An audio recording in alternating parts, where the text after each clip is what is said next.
So we have a special announcement. We are adopting. She doesn't want us to tell you. She wants to be the only child. We've been feeling led to adopt internationally, specifically South Korea. After doing quite a lot of research, we've decided that this was where the Lord was leading us. The process is pretty much, we work with an agency who works with an agency in South Korea. Through quite a lot of interviews, home studies, and paperwork, we would then be matched with a child, possibly within a year of being approved and background checked and everything. Upon acceptance of that child, we would pay the fees to that country and then possibly wait another year before we get called in by the Korean government to see our child for the first time and to appear in court, in family court. We have also been feeling in our hearts that we should adopt domestically. We have been feeling very called to adopt interracially. Statistically, minorities are the hardest to place, and we see a value in life, in all life. We're grateful that that these children were born rather than having been aborted. So the process for that would be that we are matched with a pregnant mom. There could be many reasons why this mom cannot raise her child, and she has chosen to adopt rather than to abort. And so we would be chosen by the birth mom, and we will be pretty much with her throughout the majority of her pregnancy process. So 48 hours after she gives birth to her child, she has the choice to keep her child or to place her child for adoption. Hey, I did it right. It's been very difficult. She has 48 hours, and once she has made the decision to place her child for adoption, it is final. And then we would take our baby home. So Jared, do you want to tell everyone why we are doing this? Sure, I would love to, but before we do that, we're going to start by telling you what our reasons are not for doing this. We are not doing this because we can't or don't want to have any more biological children. We are not doing this because Angelina Jolie did it. And we are not doing this because we had the miscarriage or to replace the baby that we lost. Actually, we're doing this because we really feel called. Even before Melinda had, before we got pregnant, Melinda had really kind of been feeling more and more called to adoption. When she got pregnant, she proceeded to spend the first several weeks of her pregnancy researching like mad adoption. And I was freaking out because I was like, we've already got one on the way. Why are you looking at adoption right now? One thing at a time. She's been praying for me, and I've been praying and seeking the Lord about it. God has begun to also work in my heart. You know, this is something that we are called to, and we want to be obedient to that call. Near and dear to Jesus' heart was the widow and the orphan. It would really make me feel like I was doing God's will to bring a couple little orphans into our home to raise them as our own. We have so much love in our family. We know we are called to do something. Everyone is called to do something. Why not take a child into our home and give them a family?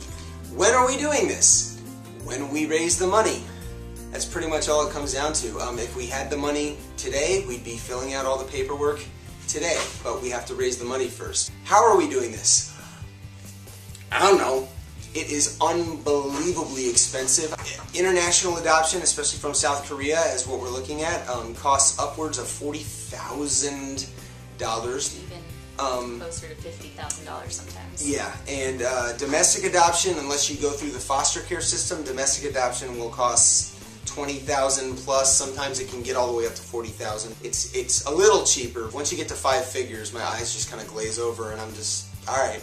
As a side benefit of this, we've really been convicted to get our finances in order, to be better stewards of what we have, and along those lines, we're working on a few little projects to begin to try to raise money for adopting. That's why you've probably seen a trend in my Facebook statuses and my Instagram. I have opened my Etsy shop. not just for the fun of it and not just because I love to do it or that we need some side income, although that is true. This is about adoption. My shop is about adoption. Please check out my shop. We're trying to raise some money so that we can at least cover the expenses of our application and our home study. Made by hand. This is one of the canvases that I made. It's kind of got a little vintage touches to it, and I can add sepia, or I can do it full color or black and white. I also decorate mugs. A lot of them have been adoption themed. Just check out the shop. I do it on Etsy and I also do it on Zibbit. We are trying to raise money for at least the first lump sum that we have to pay in order to even begin this process. There's a timeline to everything, and the payments are incremental, but the first payment is the application. That can be up to $700. We have the home study, the interview process, the background checks. That is another lump sum of $3,500. We want to raise at least $4,000 in order to begin this process because we want to be good stewards. We don't want to go into this in debt already. Right. We would love for you to buy something from the Etsy shop because everything that you buy goes straight to our adoption fund. Melamo Wires. It's so pretty. I'm also a voiceover artist, and I have a profile on voices.com, so if you just search Melinda Mercier, or if you go to www.voices.com/people/Melinda Mercier, you should be able to see my profile, and there's a little tab where you can look at all of my demos. I also do voice lessons. I can teach anyone from a beginner who's just trying to learn proper technique to someone who has great control over their voice but is worried about whether or not they can get out of control with that voice. We also are looking at doing some fundraisers in the future. We have some really cool ideas for how to raise the funds we need to make this happen, and you can help us grow our family through those. And lastly, but probably most importantly, we need your prayers. We know that it can really carry us through the most emotional and the most difficult times, emotionally and financially.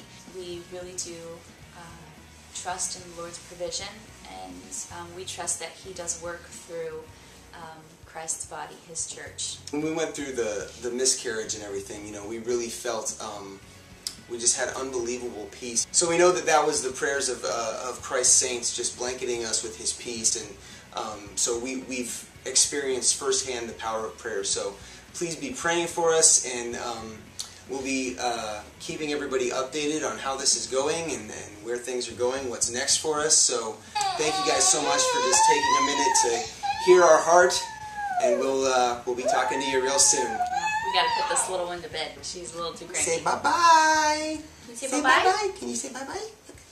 Say bye-bye. That's all you're gonna get.